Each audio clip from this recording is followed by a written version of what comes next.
Hi everyone, this is Missy and welcome to Rep Agency Works.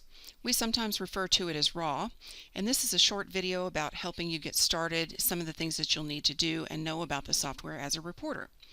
So the first thing we'll do is log into the website, enter your username, password, and client ID that was assigned to you, and it will always bring you to today's date first. You can then navigate around the calendar by the day, by the week, which is list form, by the month, and then just hover over the job to see the details, or look at upcoming. To get back to today's date, just click here on Today Is and go from there.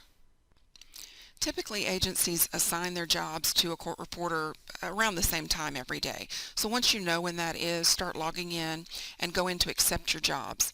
The easiest way is to just do your month view and come to the next upcoming job. I'll choose this one. Click on that and it brings you to the job screen, and you'll always want to accept it first. So click on Assignments, A, to accept and acknowledge that you plan to attend. And what that does is put a little person next to your name so that both you and the administrator can see that you've accepted the job and you plan to be there.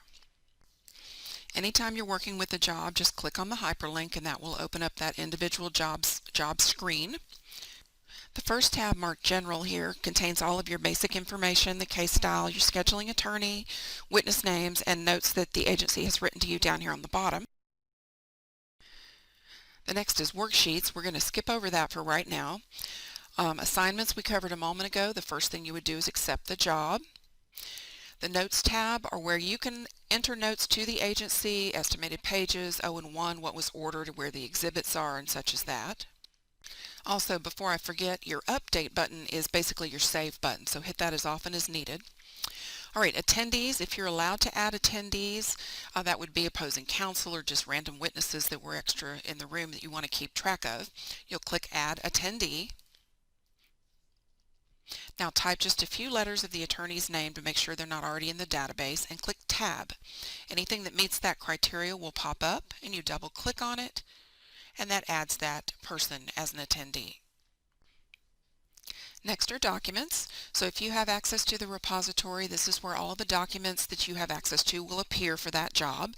And you can see there's all the different tabs here that have been made up by your agency. They could be different for every agency. And when you're ready to upload a document, go over here to Upload Files, browse for new files, look on your computer. I'm just going to choose one. Let's just say I'm uploading a sample notice of trial. If you'd like to notify the agency that you're about to upload a file, you can certainly do that. Just drop down and choose who you want to email that notice to. You can put it on a tab if you like or leave it on General.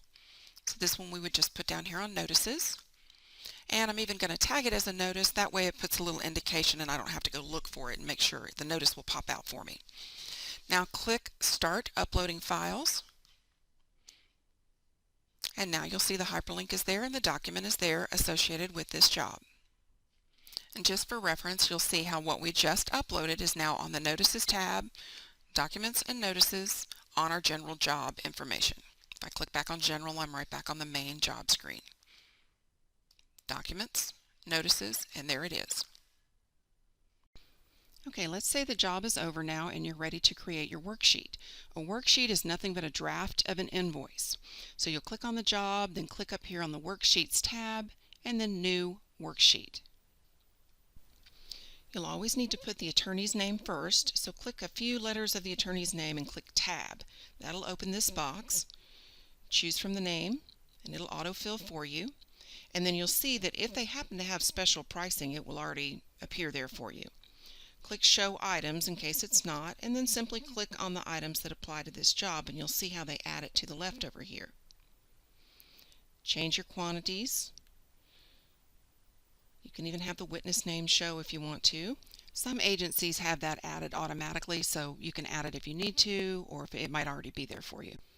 Add any second description notes if you need to, and then click Update to save your work. Leave your invoice in incomplete status until you're completely finished with it. So maybe the kids came home from school or the phone rang. Just leave it in incomplete until you're all done. If you have any notes to give to the agency, type them in right here. And now once you're completely finished, got your notes in there, change it to complete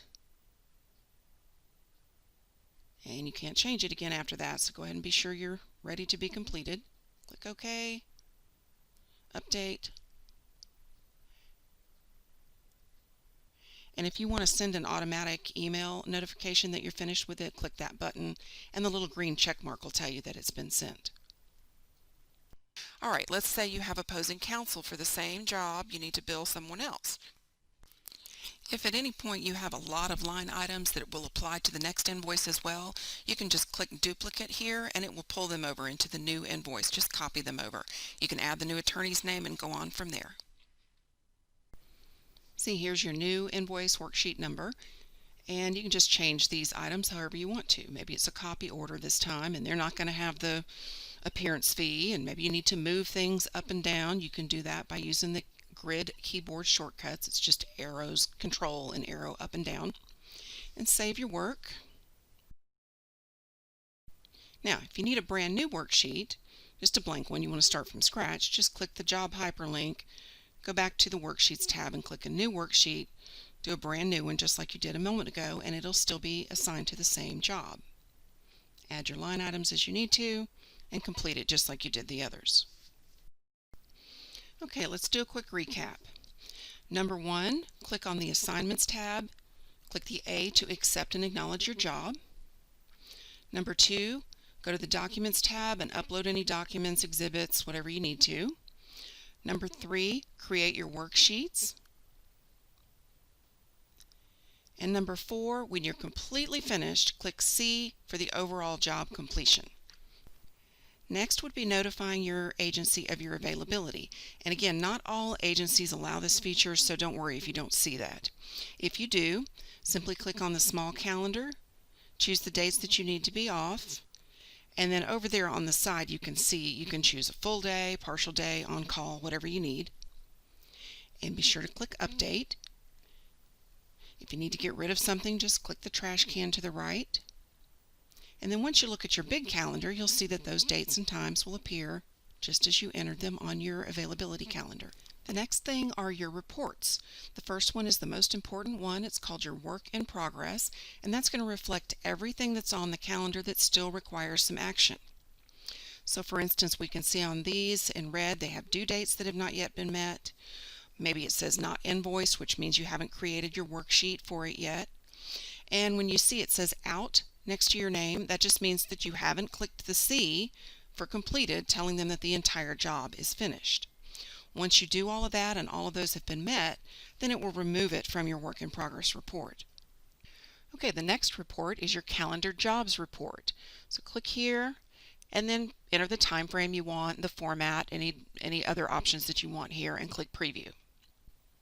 Now is the most important one: how much money is coming to you. So go to your commissions due report, and you can look at detailed with items, condensed, whatever your agency allows.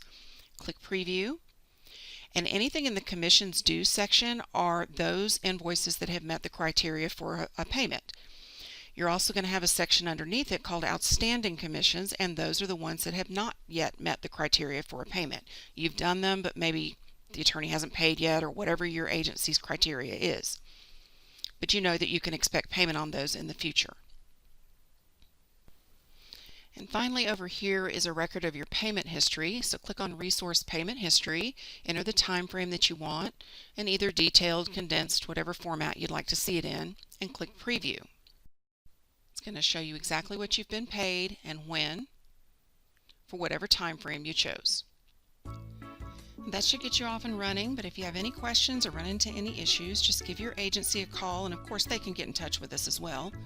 In the meantime, check us out on Facebook or YouTube for some additional instructional videos, and everyone have a great day.